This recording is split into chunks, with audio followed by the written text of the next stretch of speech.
기도합니다. 이 모든 말씀을 살아계신 예수 그리스도의 이름으로 간절히 기도합나이다. 아멘. 오늘 우리에게 주신 하나님의 말씀은 신약성경 로마서 16장입니다. 로마서 16장 17절에서 20절의 말씀을 우리 하나같이 한 목소리로 합독하여 올려드리도록 하겠습니다. 신약성경 261페이지 로마서 16장 17절에서 20절 말씀입니다. 우리 한 목소리로 합독하시겠습니다. 형제들아, 내가 너희를 권하노니 너희가 배운 교훈을 거슬러 분쟁을 일으키거나 거치게 하는 자들을 살피고 그들에게서 떠나라. 이 같은 자들은 우리 주 그리스도를 섬기지 아니하고 다만 자기들의 배만 섬기나니 교활한 말과 아첨하는 말로 순진한 자들을 너희 마음에 미혹하느니라. 너희의 순종함이 모든 사람에게 들리는지라. 그러므로 내가 너희로 말미암아 기뻐하노니 너희가 선한 데 지혜롭고 악한 데 미련하기를 원하노라. 평강의 하나님께서 속히 사탄을 너희 발 아래에서 상하게 하시리라. 우리 주 예수의 은혜가 너희에게 있을지어다. 아멘. 사탄을 발 아래에서 상하게 하시리라는 말씀으로 양윤석 부목사님께서 말씀 전해주시겠습니다.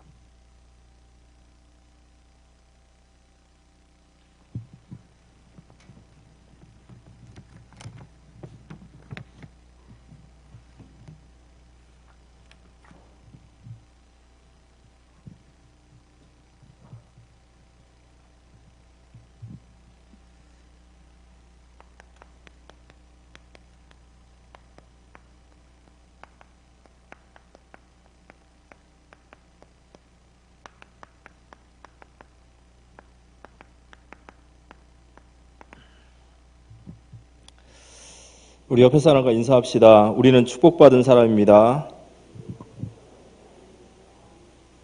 절대 언약, 또 전도운동의 대열, 빛의 대열 속에 우리가 있기 때문입니다. 우리 옆에 또 한 번만 더 인사합시다. 사단의 머리를 밟는 시간이 됩시다. 사탄의 머리를 밟아버리시기 바랍니다.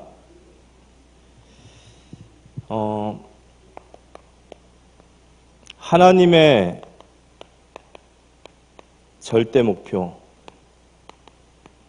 하나님이 저와 우리 교회를 향하신 하나님의 절대 목표는 우리가 이 나중심에서 빠져나오는 거예요.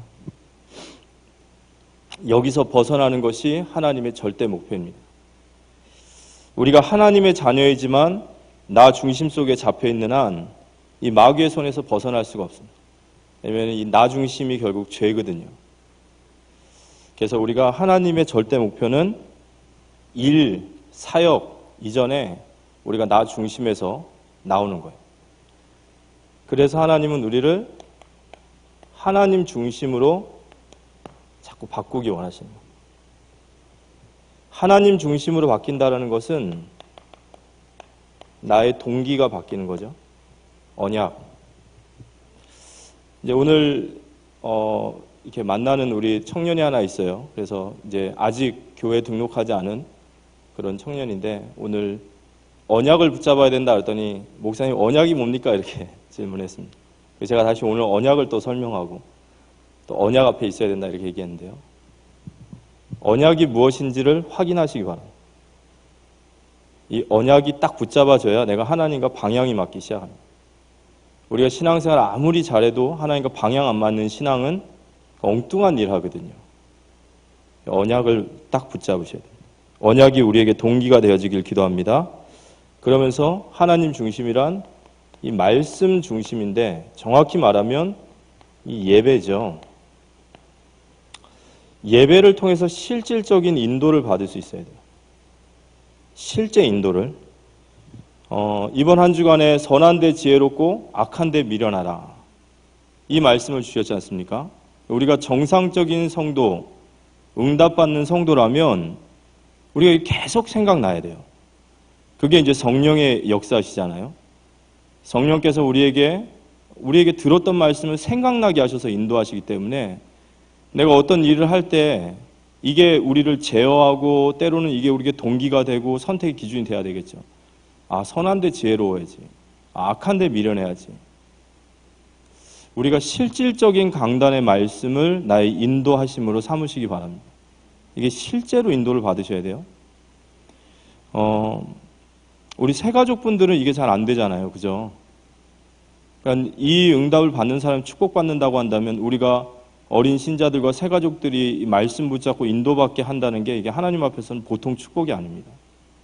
이번 주부터 그 축복을 찾으시기 바랍니다. 예, 새가족분들 또 우리 렘넌트들 실제로 강단 말씀 붙잡고 살아갈 수 있도록. 응답받는 사람은 늘 말 속에 이 언약과 말씀이 늘 스며져 나와요. 이런저런 얘기하다가 계속 선한데 지혜롭고 악한데 미련하라 하지 않았냐 계속 나오게 돼 있습니다. 이 응답받는 사람의 특징이고요. 응답 못 받을 사람은 자꾸 이상한 소리예요. 엄한 소리 합니다. 그래서 실제로 말씀이 예배가 나를 인도할 수 있도록, 그리고 기도가 실제화돼야 돼요. 정말로 기도가 실제화돼야 됩니다. 이스라엘 백성들이 가나안 땅을 정복할 때 항상 전쟁을 앞두고 하나님은 제사를 드리게 하세요. 또 여리고를 무너뜨릴 때는 하나님께서 할례를 시키십니다. 전쟁을 해야 할 군대에게 제사를 먼저 시키고 할례를 먼저 시키는 것은 그 의미가 뭐겠습니까? 전쟁이 여호와께 속했다는 거예요. 진짜 기도가 우리의 삶에 실제화되어지기를 기도합니다.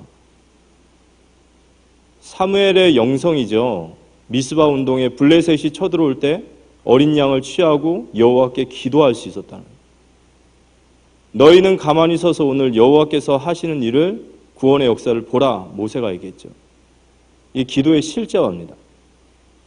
그래서 기도는 내 개인의 어떤 실제화가 돼야 돼요. 그래서 기도의 훈련을 받으셔야 되고 이게 정말 내게 실제화돼야 됩니다. 하나님 중심의 사람으로 바뀌기 원하십니다. 왜 그러시냐? 이유가 뭐냐? 하나님은 언제나 우리를 향하신 하나님의 계획과 하나님의 축복이 있단 말이에요. 하나님 우리 복 주시기 원하시는 줄 믿으시기 바랍니다. 하나님 우리를 이렇게 하나님 중심으로 만드시는 것은 결국 우리의 신앙이 정말 승리하기 원하시는 거예요. 그래서 우리가 이 훈련 받으셔야 돼요. 훈련은 커트라인이 아니라 되어질 때까지 받아야 된다 하시죠. 이 훈련을 받지 않으면 우리 옛 체질 그대로 갑니다. 옛 체질 그대로 갑니다. 그래서 훈련을 받으셔야 돼요. 저희들이 절대로 착각하지 말아야 될 것은 저희는 기준 이하의 사람들입니다. 맞습니까? 저희의 체질이 이 제로가 아니란 말이에요. 가만히 두면 중간하는 그런 수준이 아니라 저희의 현 주소가 창세기 3장 체질이고 인본주의, 세상, 육신 중심이에요. 우리 은혜 받아봐야 기준도 못 넘어가요. 근데 훈련도 안 받고 말씀도 안 듣고 인도도 안 받고 뭐 옛 체질 그대로 가는 거죠. 그래서 훈련 받아서 우리의 옛 체질을 갱신하고 그래서 하나님 나라에 쓰임 받을 수 있도록. 진짜 복음 사랑하는 사람은 훈련 받습니다. 왜냐? 행여나 내가 복음의 누가 될 수 있으니까. 내 옛 체질을 가지고 마음대로 직분을 감당하고 그러면 안 되지 않습니까? 훈련을 통해서 우리가 이런 하나님 중심의 사람이 되어지기를 기도합니다. 그래서 하나님 중심의 사람이 되기 위해서 가장 중요한 것은 이제 복음을 정말 깨달아야 돼요. 진짜 복음 깨닫고 복음이 누려져야겠죠. 신자가 실패하는 이유는 딱 하나입니다. 제가 현장에서 이렇게 기존 신자분들을 만나고 또 저희 단체 안에서도 이렇게 말씀 운동하면서 느끼는 게 신자의 실패 이유는 딱 하나예요. 이 복음이 희미해서 그래요. 이 복음이 희미하고 복음이 실제 적용이 안 되고 이 복음이 안 누려지면요. 실패하는 거예요. 복음이 안 누려지면은 선택이 늘 잘못되거든요. 문제 앞에서 어떤 일 앞에서 늘 잘못되는 거예요. 그래서 우리가 진짜 복음에 대한 부분만큼은 확실하게 알고 있어야 돼요. 그리고 복음 하나 알면 승리하게 될 줄 믿으시기 바랍니다. 제가 이제 금요일 날 만나는 이제 어떤 그 자매가 있습니다. 이 자매 이제 불신자 자매고 영적으로 지금 많이 힘들어하는 자매입니다. 근데 말씀 들으면서 3주, 4주 지나가면서 참 복음의 놀라운 은혜를 제가 체험하게 돼요. 근데 4주차 때 됐을 때 저한테 하는 말이 목사님 제가 잘 못 알아들어서 그렇겠지요. 그러면서 하는 말이, 목사님은 왜 같은 말만 저한테 계속 하시는 것 같아요. 4주 내내 같은 말만 계속 하는 것 같아요. 제가 못 알아들어서 그렇죠. 그래서 자매님 그게 진짜 제대로 들으신 거다. 전 지금 같은 말만 하고 있는데 요렇게도 해보고 저렇게도 해보는. 근데 복음 하나만 제대로 깨달으면 그 속에 모든 것이 나오게 된 줄 믿으시기 바랍니다. 복음을 제대로 깨달으면요, 복음이 아닌 것이 무엇인지를 알게 돼 있어요. 우리가 이단 연구를 아무리 많이 해도요, 이단 다 몰라요. 그런데 우리가 복음을 제대로 알면은 이단은 다 분별이 될 줄 믿으시기 바랍니다. 복음 하나 제대로 알면 되거든요. 그럼 복음이 아닌 게 뭐죠? 마태복음 16장 14절이죠. 세례 요한, 예레미야, 엘리야, 선지자 중에 하나이다. 예수님이 세례 요한, 엘리야, 예레미야, 선지자, 이 이름도 다르지 않습니까? 그죠? 아닙니다. 이걸 보고 이제 대강 예수, 희미한 예수, 섞인 예수 얘기하죠. 이 세례 요한, 엘리야, 예레미야, 선지자 공통점이 뭐냐? 이 전부 다 육신적인 거예요. 이 전부 다 세상적인 거예요. 이게 창세기 3장의 옛 체질이에요.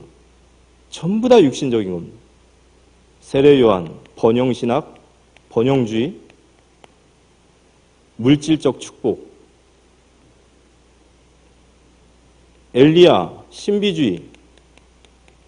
신비주의가 뭐죠? 신비주의는 기도를 세게 하고 방언을 하고 이상한 짓을 하는 게 아니라, 신비주의는요, 의외로 신앙이 굉장히 신념이 강해요.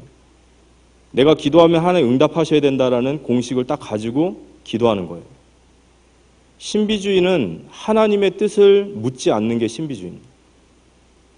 하나님도 이렇게 하시는 게 맞아 라는 그 공식 하나 딱 가지고 가는 거예요. 무섭습니다. 하나님 내 병 고쳐주실 줄 믿습니다. 물론 하나님 병 고치기 원할 수도 있고 병 고칠 수도 있습니다. 그런데 거기에 하나님의 뜻을 질문하지 않아요. 그게 신비주의라는 거예요. 예레미야, 박애주의, 선지자 중에 하나이다, 뭐 율법주의 이렇게 얘기할 수 있죠. 공통점이 뭐냐? 전부 다 육신적인 거예요. 많은 사람들이 복음을 이렇게 알고 있어요. 많은 사람들이 이걸 예수 그리스도로 알고 있고 복음으로 알고 있어요.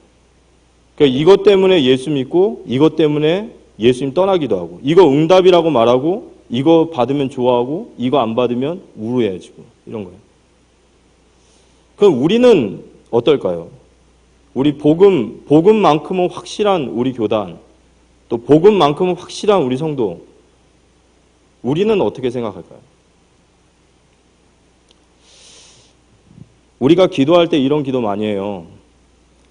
하나님 우리에게 복 주십시오. 하나님 우리의 육신의 질병을 치료해 주시고, 우리의 경제를 축복해 주시고, 우리 자녀가 잘 되게 해주시고, 뭐 이런저런 얘기합니다. 그런데 그 끝에는 항상 저희 뭐죠? 세계복음화를 위하여. 그리고 저희들은 나름대로 거기에 공식을 대요. 하나님 내게 증거를 주셔야 복음을 전하죠. 그래도 내가 불신자보다 좀 나아야지 하나님 내가 뭘 얘기할 게 있죠. 그럼 우리도 지금 그걸 복음이라고 생각하고 있는 거죠. 제가 이제 이 설명을 할 때 늘 하는 설명이 있거든요. 예를 들어서 예수 믿기 전에 인생을 실패하고 정말 바닥을 치는 인생이, 거지같이 살던 인생이 진짜 복음 만나서 하나님의 은혜로 축복을 받아서 부자가 된 거예요. 한 몇백억 부자 됐다고 합시다. 한 100억 부자 됐습니다. 아니 1000억 정도 부자 됐다고 그래요. 그럼 얼마나 간증할 게 많습니다. 그럼 그때부터 이제 이 사람은 얘기를 할 거예요. 예수 믿으면 너도 나처럼 이렇게 축복받는다. 물질적 축복 다 받는다. 진짜 하나님의 축복 받는다. 그런데 문제는 그 1000억 부자가 저 원불교 다니는 이건희 회장한테 복음 못 전한다는 거예요. 전할 수 있겠습니까? 이건희 회장한테 가서 예수 믿으십시오. 예수 믿으면 1000억 부자 됩니다. 아마 이건희 회장이 웃을걸요. 야, 너는 예수 믿어서 1000억 부자 됐냐? 나는 예수 안 믿고도 몇 조 그럼 니보다 내가 낫네. 저는 이제 저희 아이가 아프지 않습니까? 그러면은 저희 아이 같은 경우에는 어디 뭐 팔다리가 문제 있는 게 아니라 또 자폐라는 이런 부분이 있어요. 어쩌면 불치병일 수도 있고 죽을 때까지 가야 될 수도 있습니다. 그런데 하나님의 기적 같은 은혜로 저희 아이가 나았어요. 얼마나 감사해요. 놀랍죠. 제가 얘기합니다. 진짜 복음 들으면 하나님 모든 질병 다 치유할 수 있다. 우리 자녀 알지 않냐?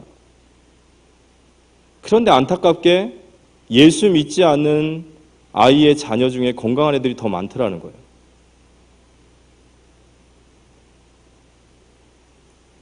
이거 전부 다 육신적인 거예요. 우리가 그것 때문에 복음 전하고 우리가 증거가 없다? 우리가 증거라는 생각이 지금 이거란 말이에요. 근데 문제는 세례 요한, 엘리야, 예레미야, 선지자 이건 복음 아니어도 세상으로도 충분히 있는 건데 문제는 이걸로는 절대로 이 존재가 안 꺾여요. 사단이 안 꺾입니다. 절대로 죄로 말미암은 저주와 지옥은 해결할 수 없는 거예요. 그래서 다 가지고도 실패하고 다 가지고도 지옥 가는 문제지 않습니까? 그래서 우리가 복음 아닌 것이 아니라 진짜 복음. 그럼 복음이란 무엇이냐? 저희도 답을 있어야지. 복음은 마태복음 16장 16절에 주는 그리스도시요 살아계신 하나님의 아들이시니이다. 이게 하나님 우리에게 주신 복음인 줄 믿으시기 바랍니다. 이 그리스도 붙잡을 때 사단의 머리가 깨지는 거예요. 그러면 주는 그리스도시요 살아계신 하나님의 아들이십니다. 이거 다 아는 사실입니다. 주는 그랬죠. 이 주가 무슨 주죠? 이 고백이 뭐냐면요. 예수님은 바로 나의 주인이십니다. 이 고백이에요. 여기서부터 이제 시작을 해야 됩니다. 우리가 올바른 신앙 고백이란 예수님이 나의 주인이십니다. 라고부터. 예수님은 나를 도우시는 분이세요. 예수님은 내 인생을 후원하시는 분이세요. 아니에요. 예수님은 나의 주인이십니다. 아멘이십니까? 고린도서 6장 20절 값으로 사신 바 되었으니 그분은 우리를 창조하셨고 그분은 우리를 피값으로 사셨어요. 그분 나의 주인이에요. 주인은 주인 마음대로 하셔야 돼요. 맞습니까?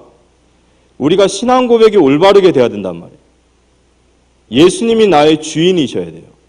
그게 바로 마태복음 16장 16절의 고백이에요. 그분은 내 종이 아니에요. 주인은 마음대로 하실 수 있는 분이 주인이에요. 내가 입술로 주인이라 말하지만 그분을 정작 주인 대접하지 않는다면 그것만큼 버릇없는 종이 어디 있어요? 그리고 그 주인은 책임지시는 분이십니다. 믿으시기 바랍니다. 우리가 진짜 복음 안에 있다면 이 사실을 믿어야 되는 거예요. 예수님이 나의 주인이십니다. 주인이 바뀐 거예요. 내 인생에 책임을 져야 될 주인이 바뀐 줄 믿으시기 바랍니다. 그 수고하고 무거운 짐을 내가 계속 지고 있는 것이 그게 바로 종이 종답지 못한 거예요. 주인께 다 넘겨드리시기 바랍니다. 주인이 책임지시니까요. 예수님이 나의 주인이셔요. 그리고 그 예수님이 바로 그리스도 되셔요. 그리스도란 기름 부음 받은 자를 얘기하죠. 창세기 3장의 문제를 해결하신 왕, 선지자, 제사장. 그 말이 무슨 말이죠? 예수 그리스도는 모든 문제 해결자 되셔요. 맞습니까? 예수 그리스도는 모든 문제 해결자입니다. 우리 인생의 모든 근본 문제, 사단 문제, 죄 문제, 지옥 문제, 하나님 떠난 문제를 십자가에서 완전히 영원히 끝내신 예수가 그리스도이심을 믿으시기 바랍니다. 예수 그리스도는 모든 문제 해결하셨어요. 그 말은 내가 받아야 될 더 이상 재앙, 저주, 실패 다 끝내신 줄 믿으시기 바랍니다. 근데 왜 우리 집안엔, 왜 우리 가정엔, 왜 내 개인에게 문제가 있죠? 그리스도께서 다 끝내셨는데 왜 문제가 있죠? 그거 역시도 끝내신 줄 고백하시기 바랍니다. 거기에 하나님의 계획이 계신 거예요. 그래서 요셉이 노예로 가도 괜찮은 겁니다. 다니엘이 사자굴 들어가도 괜찮은 거예요.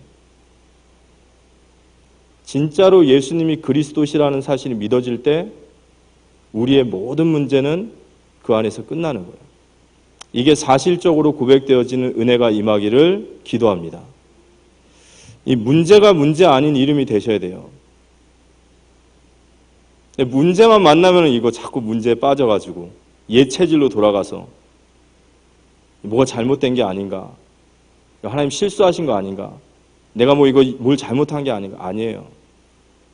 그 속에 하나님의 절대적인 계획이 있는 줄 믿으시기 바랍니다. 그분은 살아계신 하나님의 아들, 그분은 살아계신 하나님이세요. 그분은 살아계시고 지금 나와 임마누엘 하시는 하나님이신 줄 믿으시기 바랍니다. 죽은 하나님이 아니고 무덤 속에 있는 하나님이 아니라 지금 살아서 나와 함께 하시는 전능하신, 전지하신 그 하나님이신 줄 믿으시기 바랍니다. 그래서 정말로 이 복음이 믿어질 때, 정말로 이 복음이 내게 적용되고 누려질 때 그때 복음의 능력이 나타나는 겁니다. 누구나 다 복음 안에 들어온 동기들이 있지 않습니까? 그죠? 저도 제가 처음 복음을 만났을 때 동기가 있었습니다. 저는 이제 저희 아이가 아팠기 때문에 아이가 굉장히 저에게 인생의 복을 만나는 시간표였어요. 말씀을 듣다 보니까요, 하나님이 믿어지고 하나님 전능하심 믿어지는 거예요. 아, 진짜 하나님 할 수 있겠구나. 제가 처음 교회를 왔을 때가 그때가 여름 수련회였습니다. 겨울 수련회였습니다. 그때 이제 권유를 해가지고 이제 김영수 장로님의 몇 분의 권유를 해가지고 이제 겨우 끌려오다시피 왔어요. 왔는데 그날 목사님이 하셨던 설교가 애낙골의 그 부르짖는 자의 샘, 얼마나 그때 많이 은혜를 받았는지. 그때부터 조금씩 은혜가 받기 시작하니까 하나님 살아계신 믿어지고 하나님 역사하시고 믿어지고, 그때부터요 진짜 본격적으로 하나님 앞에 더 매달렸어요. 제가 할 수 있는 한. 그리고 한 10여 년 지나고 거의 20여 년 가까이 오는데, 그러면 그 결과가 어떻게 됐냐라고 말할 때 저희 아이는 변화되지 않았어요. 여전히 그 모습이에요. 어떻게 보면 이제 나이도 먹어가지고 더 문제는 많아졌어요. 그러면 제가 그것 때문에 왔으면 그거 아니면 여기 떠나야 되지 않습니까? 아, 이거 길이 아니구나. 떠나야 되지 않습니까? 근데 저는 떠날 생각이 없습니다. 되려 떠나기커녕 목사가 됐습니다. 왜냐? 그동안 저에게 이게 들어간 거예요. 복음. 어느 날부터 기도가 바뀌기 시작하는 거예요. 주는 그리스도시요 살아계신 하나님의 아들이심이 믿어지고, 그게 제게 기도가 되는 거예요. 하나님께서 내가 어떻게 하나님의 뜻을 다할 수 있겠습니까? 저도 도대체 어떻게 하실지 모르겠지만 분명한 것은 하나님 이 문제도 주님이 십자가에서 끝낸 줄 믿습니다. 여기에 하나님의 저를 향하신, 우리 가정을 향하신 더 큰 계획이 있는 줄 믿습니다. 복음이 누려지기 시작하니까요, 정말로 성경 말씀 그대로 문제가 있는데 문제가 저를 이기지를 못하더라고요. 그리스도를 고백하는 자에게 하나님께서 참 응답을 주셔요. 세례 요한, 엘리야, 예레미야 선지자는 응답이 아니에요. 참 응답은 뭐죠? 예수 그리스도를 믿음으로 선포하고 예수 그리스도가 믿어질 때 하나님이 주시는 최고의 응답 뭐죠? 너는 베드로라, 내가 너를 반석 위에 세우리라. 아멘이십니까? 그리스도가 고백될 때 하나님 주시는 최고의 응답은 담대함이에요. 담대함을 주셔요. 하나님이 믿어지는 거예요. 그걸 예수님 뭐라고 하시죠? 평안을 내가 너희에게 주노니. 속사람이 강해지는 거예요. 사방으로 우겨싸임을 당하는데요, 쌓이지 아니하고 거꾸로 트림을 당하는데 망하지 않는 거예요. 예수님 만나면 문제 없어진다? 여러분 그렇게 복음 안전하시죠? 예수님 만나면 문제가 없어지는 게 아니라 문제가 더 많아져요. 전에는 생각도 안 했던 것들을 이제 고민하게 되는 거예요. 믿음 앞에 살기 위해서. 근데 중요한 것은 문제는 여전히 있지만 그 문제가 나를 이기지 못하는 거예요. 참 이게요, 진짜 맛을 봐야 맛을 압니다. 진짜 그리스도를 고백할 때 하나님 내게 주신 그 담대함. 사단이 공격을 못하는 거예요. 전에는 문제 갖다 놓고 육신적인 거 건드리면 맨날 거기에 넘어졌어요. 맨날 거기 넘어져서 거기 허우적대고 늘 불신앙하고 거기 넘어져 있다가 어느 날 복음이 들리고 어느 날 복음이 믿어지니까요, 사단이 무릎 꿇기 시작하는 거예요. 이제 저도 이제 사역을 하다 보면은 이런저런 문제들 가운데 있는 사람들을 만납니다. 그러면요, 다른 얘기 할 거 없이 딱 요거 얘기해요. 한 번은 이제 어떤 자매가 굉장히 어려운 가운데 있는 자매예요. 경제적 문제도 터지고 가정에 이런저런 많은 문제 터졌어요. 근데 이제 기존 신자예요. 예수님에 대한 열심은 있어요. 근데 이제 이 자매를 두고 좀 기도해 달라고 그래서 이제 전화기상으로 했는데, 전화상으로 짧게 얘기를 해야 되니까 제가 얘기했습니다. 진짜 자매님 구원 받은 거 맞냐 했더니 구원 받은 거 맞대요. 정말 예수님 살아계신 거 믿냐? 믿는데요. 그럼 지금부터 성령 충만 받아라. 그럼 성령 충만이 뭐냐? 저는 성령 충만 설명할 때 사도행전 12장 많이 설명해요. 사도행전 12장이 뭐죠? 베드로가 이제 헤롯이 야고보라는 지도자를 잡아다가 목을 쳐 죽이니까 유대인들은 초대교회를 싫어하지 않습니까? 예수 믿는 사람. 너무 좋아하는 거예요. 그 헤롯이 이번에는 베드로를 잡아다가 이제 6월절 다음 날이면 죽이려고 깊은 옥에다 가뒀습니다. 3중 옥에 가둬놓고 16명의 군인을 포진해서 차고에 딱 채워놨어요. 그리고 다음 날 되면 이제 헤롯이 불러가지고 베드로를 잡는 날이에요. 그럼 그날 우리는 뭐 해야겠습니까? 다음 날엔 목 날아가는데 그날 우리 뭐 해야겠어요? 기도해야겠죠. 어떻게 기도해야 됩니까? 부르짖어야겠죠. 내일이면 목숨이 날아가는데 살려달라고. 근데 성경은 뭐라고 나와 있냐? 사도행전 12장 6절에 보면 헤롯이 잡아내려고 하는 그 전날 밤에 베드로가 두 군인 틈에서 두 쇠사슬에 매어 누워 자는데, 이렇게 나와 있어요. 많이 들으셨죠, 이 설교. 저희 목사님 늘 이 얘기 하셨으니까. 어떻게 잘 수 있죠? 너무 무서워서 기절했나요? 아니죠. 진짜 맡기게 된 거예요. 주는 그리스도시요 살아계신 하나님의 아들이십니다. 그걸 성령 충만인 줄 믿으시기 바랍니다.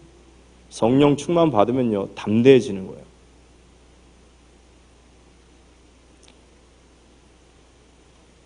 예수 그리스도를 믿는 것은 형이상학적인 게 아니에요. 관념적인 게 아닙니다. 우리 마음에 위로한 삼는 게 아니에요. 그리스도가 선포되어지는 그때 성경은 뭐라고 하죠? 음부의 권세가 너를 이기지 못하리라. 흑암의 권세가 무너지는 줄 믿으시기 바랍니다. 음부의 권세가 무너지는 거예요.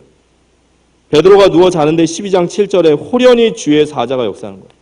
주의 사자. 옥문을 열고 간수장의 눈을 막고 도저히 사람으로서는 생각하지 못하는 영적인 복음의 능력이 나타나는 거예요. 언제 나타나냐? 그리스도. 예수 그리스도의 이 복음을 붙잡을 때, 그때 일어나는 하나님의 나라의 역사를 체험하시기 바랍니다. 이게 체험져야죠. 그래야 진짜 저희들도 복음을 전할 수 있겠죠. 천국의 열쇠를 내게 주노라. 하나님 우리 교회에게요, 우리 성도에게 권세를 주셨어요. 네가 땅에서 매면 내가 하늘에서도 매일 것이요, 네가 땅에서 풀면 하늘에서도 풀리리라. 기도 속에서 복음 누리시기 바랍니다. 이 복음을 누려야 돼요. 성경은 다 이 얘기예요. 우리가 선한데 지혜롭다, 이 말이 그 말이죠. 우리가 진짜 그리스도의 역사를 붙잡고 기도할 때 하나님이 일어나는 거예요. 요셉이 노예의 자리에 가서요, 복음 결단한 거예요. 비록 노예의 자리에 갔고 억울하고 여러 가지 있겠지만 여호와께서 요셉과 함께 하심으로, 그게 무슨 말일까요? 하나님이 함께 하심을 누리기로 작정한 거예요. 그럼 달라지는 거죠. 우리가 진짜 복음 붙잡고 승리하는 우리 모두가 되어지시기를 기도합니다. 그래서 신자는 복음 붙잡으면 승리하게 돼 있어요. 그래서 우리의 진짜 사명은 뭐죠? 우리 사명은 예수 그리스도의 복음을 전하는 생명운동이에요. 이 복음 받은 사람이 이 복음을 체험하고 확인하고 누릴 때까지 계속해서 이 사람에게 복음의 말씀으로 전해준 말씀운동이에요. 정말로 이 사람이 증인으로 설 때까지. 이게 하나님이 가장 기뻐하시는 것이고 교회의 가장 최고의 사명입니다. 오늘 말씀이 사탄을 너희 발 아래에서 상하게 하시리라 라는 말씀 주셨거든요. 그리고 이번 주간에는 선한데 지혜롭고 악한데 미련하라 이렇게 말씀 주셨어요. 본문 말씀은 로마서 16장 17절에서 20절 말씀입니다. 근데 이 말씀을 누구에게 전했냐면 이제 로마서 16장의 일꾼들에게, 제자들에게 이 말씀을 전한 거예요. 근데 이 말씀을 주신 배경이 뭐냐면 이 로마 교회에 거짓 선지자들, 이 거짓 선지자들이 들어와서 교회를 무너뜨리기 시작하는 거예요. 오늘 말씀 보니까 로마서 16장 17절과 18절에 보니까 형제들아 내가 너희를 권하노니, 이게 로마서 16장의 일꾼들에게 바울이 하는 얘기죠. 너희가 배운 교훈을 거슬러 분쟁을 일으키거나 거치게 하는 자들을 살피고 그들에게서 떠나라. 이 같은 자들은 우리 주 그리스도를 섬기지 아니하고 다만 자기들의 배만 섬기나니 교활한 말과 아첨하는 말로 순진한 자들의 마음을 미혹하느니라.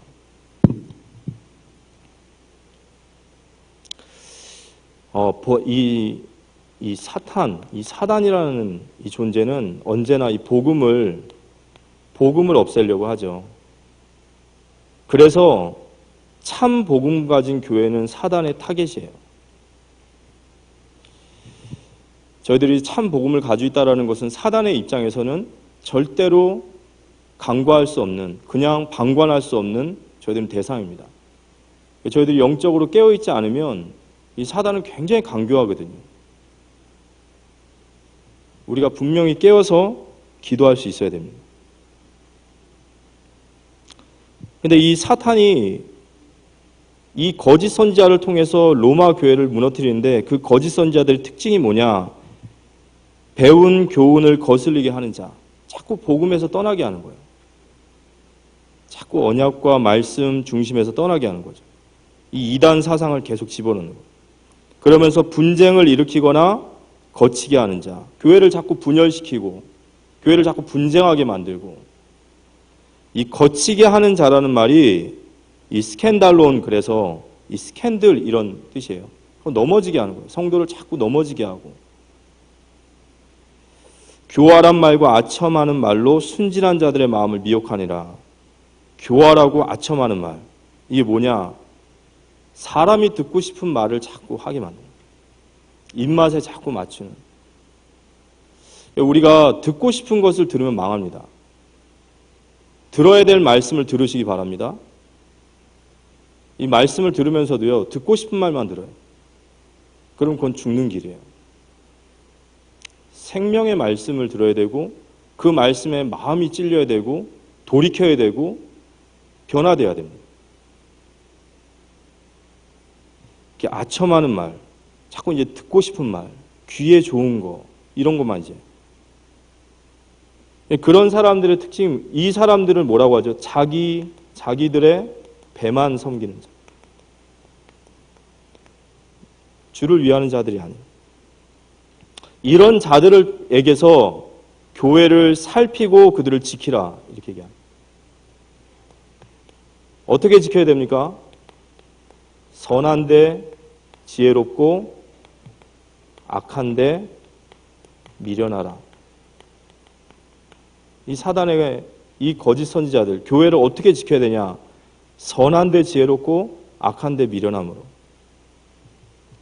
로마서 16장 19절에 보면 너희의 순종함이 모든 사람에게 들린지라. 그러므로 내가 너희로 말미암아 기뻐하노니 너희가 선한데 지혜롭고 악한데 미련하기를 원하노라. 이 선한데 지혜로워야 돼요. 이 선. 선이 뭘까요? 선. 우리 주 예수 그리스도를 섬기는 거. 그게 선입니다. 근데 선은 성경에서 선을 뭐라고 하냐면 이걸 히브리어로 토브라고 그래요. 이 토브라는 말은 하나님께서 창조하시고 나서 보시기에 심히 좋았더라 이 얘기예요.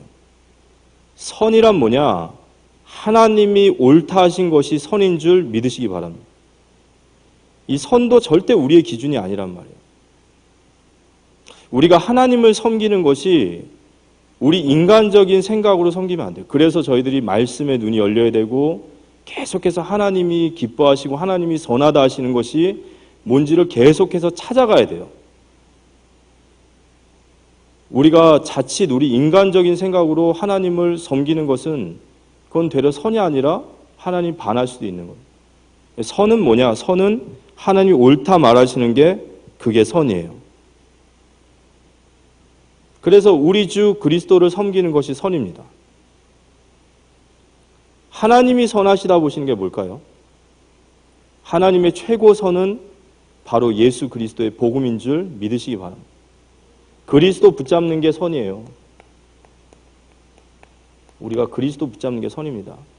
그리스도 전파하는 게 선입니다. 아멘? 예. 이것만큼 선이 어디 있어요? 사단의 머리를 밟을 수 있는 게 복음인데 우리에게 어려움을 호소하고 세상의 어려움 가운데 있는 그들에게 우리가 줘야 될 최고의 선이 복음인 줄 믿으시기 바랍니다. 그 이상 선이 어디 있습니까? 진짜 우리 교회가 축복받고 우리 부서가 축복받고 우리 렘넌트들이 축복받는 길이 바로 복음을 붙잡고 복음 전파하는 겁니다. 그게 선이에요. 이게 최고의 선입니다. 복음을 붙잡고 복음을 전파하고 복음을 우리 후대들에게 전달하는 것. 여기에 우리가 선한 지혜가 있어야 돼요.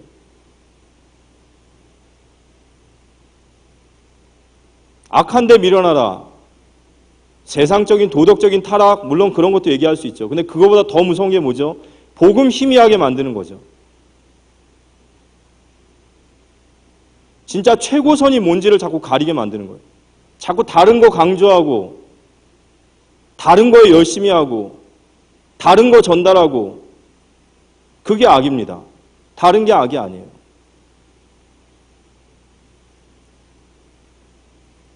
진짜 복음을 붙잡을 수 있도록 진짜 복음이 전파될 수 있도록 진짜 복음이 전달될 수 있도록 여기에 우리가 어떻게 해야 될까?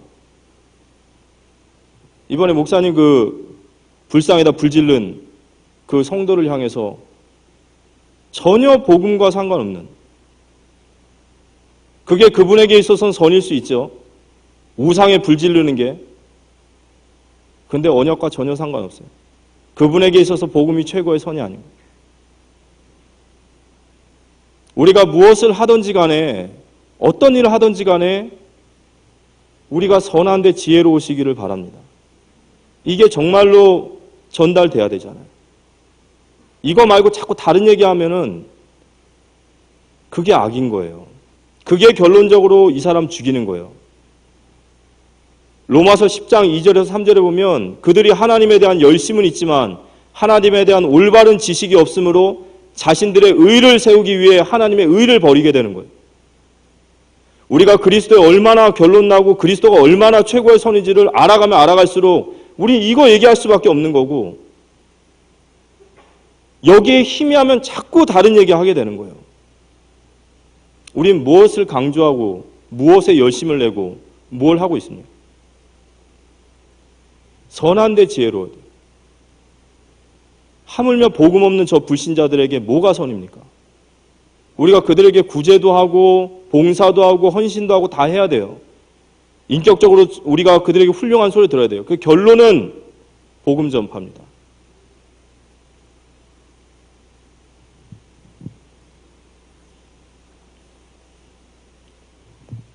로마서 12장 14절에서 20절에 보면 이 선한데 지혜로운 것을 얘기하셔요.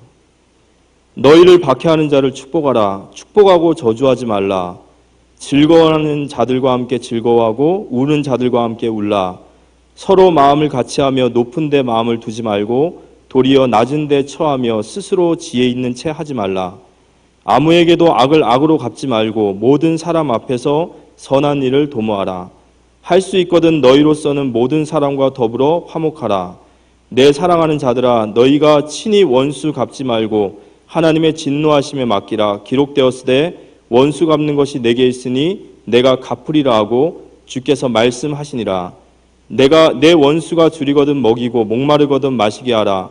그리함으로 내가 숯불을 그 머리에 쌓아 놓으리라. 악에게 지지 말고 선으로 악을 이기라.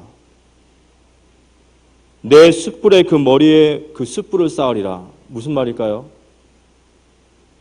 심판 받기를 기도하라? 아닙니다. 그가 진짜 회개하기를 기도하라.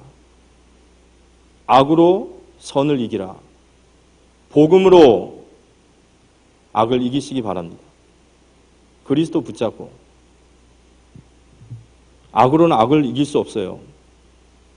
우리가 악으로 악을 이긴다는 것 자체가 악을 돕는 일이고 도리어 우리가 악에 잡히는 일입니다. 우리가 진짜 그리스도를 붙잡고 정말로 복음을 위하여 복음에 유익되도록 저 영혼이 복음 받도록 우리가 그 선으로 악을 이기는 우리가 되었으면 좋겠습니다. 그때 하나님이 뭐라고 하시죠? 평강의 하나님께서 속히 사탄을 너희 발 아래에서 상하게 하시리라. 아멘. 하나님께서 이 사단을 우리 발 아래에서 상하게 하시리라 그랬어요. 하나님께서 우리가 선한 싸움을 싸우면 하나님께서 사단을 우리의 발 아래에서 상하게 하실 줄 믿으시기 바랍니다. 이 말씀이 바로 창세기 3장 15절의 말씀입니다. 여자의 후손이 뱀의 머리를 상하게 하시리라. 우리가 선한 싸움을 할 때 사단을 우리의 발 아래에서 상하게 하시리라. 이 말도 맞죠. 하지만 더 정확하게 붙잡는다면 이미 사단의 권세는 꺾인 줄 믿으시기 바랍니다. 반드시 승리할 거니까 선한 싸움 싸우라는 거예요. 반드시 승리할 거기 때문에. 이 사단은요, 복음 못 붙잡게 합니다. 복음으로 사단의 머리를 밟으시기 바랍니다. 결론적으로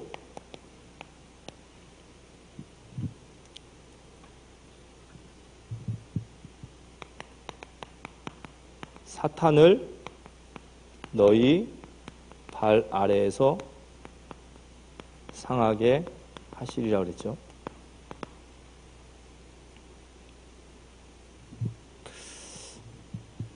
아까도 말씀드렸지만 이 말씀은 우리가 선한 싸움을 할 때 하나님께서 이 일을 하시겠다라는 말씀도 맞아요. 하지만 결국에는 최종적인 것은 승리합니다. 결국은 승리하게 돼 있어요. 아멘이십니까? 그래서 우리가 믿음 회복해야 돼요. 믿음 회복해야 돼요. 이 말을 붙잡아야 돼요. 이 복음을 붙잡아야 됩니다. 결국에는 승리하게 돼 있어요. 왜냐? 그리스도께서 이미 승리하셨습니다. 선한 싸움을 싸우시기 바랍니다. 그래야 우리가 승리자에서 같이 기뻐하죠. 결국에 승리했는데 우리는 불신앙만 남는다. 얼마나 민망해요. 그죠? 결국엔 하나님이 승리하실 텐데, 결국에는 복음이 승리할 텐데, 그때 우리가 승리자로서 함께 이 축복을 누려야죠. 사단이 이미 발 앞에 무릎 꿇었어요. 주는 그리스도시요 살아계신 하나님의 아들이십니다. 저는 이 고백을요, 그리스도께서 사단을 멸하실 것입니다 라고 고백하지 않습니다. 이미 사단의 권세는 꺾인 줄 믿습니다. 꺾였어요. 그래서 우리는요, 믿음 딱 회복해야 돼요. 다시 한번 믿음 회복해야 돼요. 복음을 가지고 사단의 머리를 밟아야 돼요. 계속 끌려다니면 안 됩니다. 영적 싸움에 승리하시기 바랍니다. 선한데 지혜롭고 악한데 미련하라 그랬어요.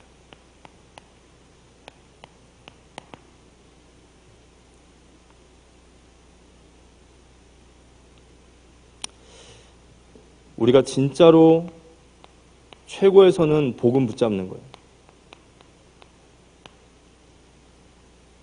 주는 그리스도시요 살아계신 하나님의 아들이심을 붙잡는 거예요. 최고에서는 복음 전파하는 거예요. 최고에서는 우리가 복음을 전달하는 거예요. 여기에 우리가 행여나 우리가 누가 되지 않도록 우리가 정말로 그것 때문에 세밀하게 우리 자신을 볼 수 있어야 돼요. 말을 한마디 하고 무엇을 일을 하고 무엇을 선택할 때 행여나 여기에 우리가 진짜 걸림돌 되지 않도록 계속해서 우리 자신을 갱신하고 우리 자신을 변화시키고 계속해서 선한데 지혜롭게 우리가 쓰임받을 수 있도록 더 나아가서 진짜 복음 모르는 저들에게 우리가 이 복음 증거할 수 있는 이 선한 싸움이 우리가 시작되어지기를 기도합니다. 그리고 마지막으로 오늘 이 말씀이 로마서 16장의 일꾼들에게 써진 말이에요.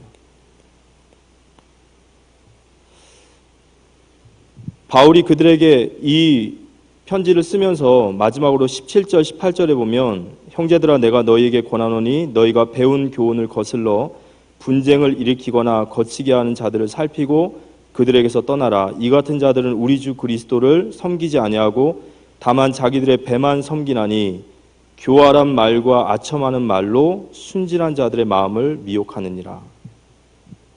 사도 바울이 로마서 16장의 일꾼들에게 너희가 교회를 살피라 그랬어요. 이 살피라는 말이 주의하여 보다라는 뜻도 있지만 정확히 이 사도 바울의 표현은 살피라는 말은 양들에게 성도들에게 말씀의 꼴을 먹이라는 거예요. 미혹이라는 말의 반대말이 분별이에요.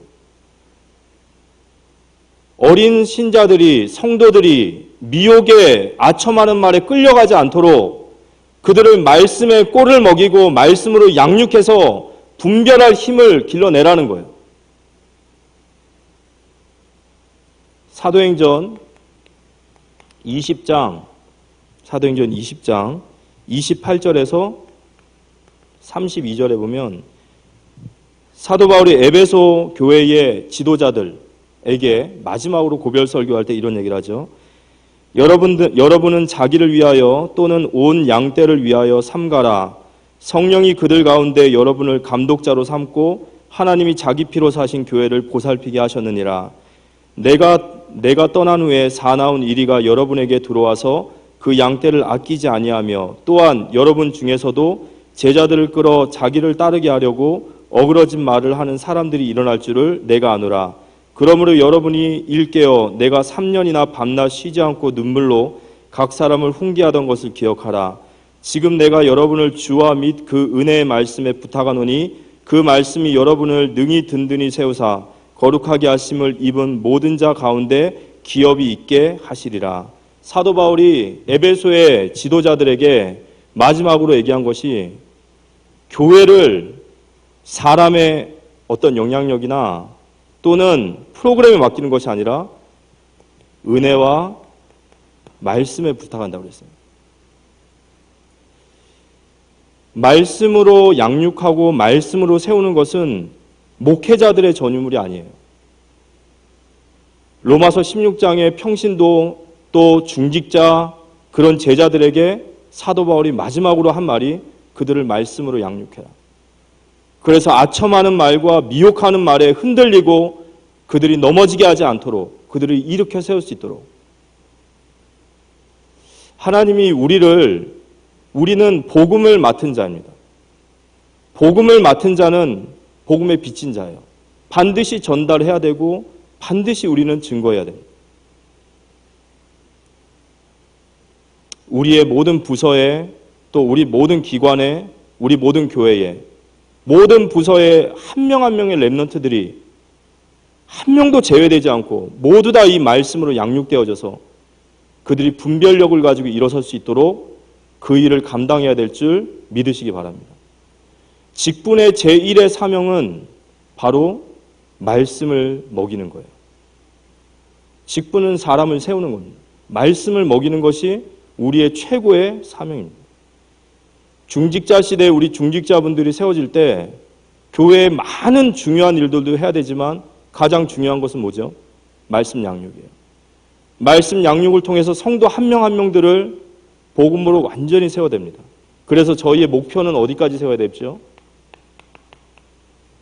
미혹하고 분별하고 혼자 살아갈 정도가 아니라 저희들의 목표는 디모데후서 2장 2절에 또 내가 많은 증인 앞에서 내게 들은 바 충성된 사람들에게 부탁하라. 그들이 또 다른 사람을 가르칠 수 있으리라. 말씀 양육되어지지 않으면 절대로 영적으로 성장할 수 없습니다. 그게 교회의 가장 중요한 사명이고 하나님 우리에게 주신 최고의 사명입니다. 말씀 양육되면요, 이 복음의 말씀에 능력이 있어요. 그래서 말씀 양육이 되어지면 어느 날 우리가 노력하는 것이 아니라 우리는 물을 주고 그냥 심었을 뿐인데 자라나게 하시는 것은 하나님이신 줄 믿으시기 바랍니다. 우리는 그 믿음도 없어서 그 헌신도 못해서 어느 날 um이 돋고 싹이 나고 어느 날 줄기가 자라서 열매를 맺게 될 줄 믿으시기 바랍니다. 교회를 살피라. 이게 사도 바울이 마지막으로 로마서 16장의 제자들에게 부탁하고 바로 맡긴 사명입니다. 우리가 누군가를 양육하기 위해선 우리 자신이 훈련받지 않으면 안 돼요. 진짜 최고의 선이 복음이라는 것을 우리가 깨달았다면 우리 자신이 우리에게 맡겨준 한 사람 한 사람 영혼들, 우리 부서, 우리 기관, 우리 모든 현장에 한 사람이라도 놓칠까? 그 사람들에게 말씀 전하고 그 사람들을 세워가는 그 하나님의 사람으로서 우리 모두 다 쓰임받기를 기도합니다.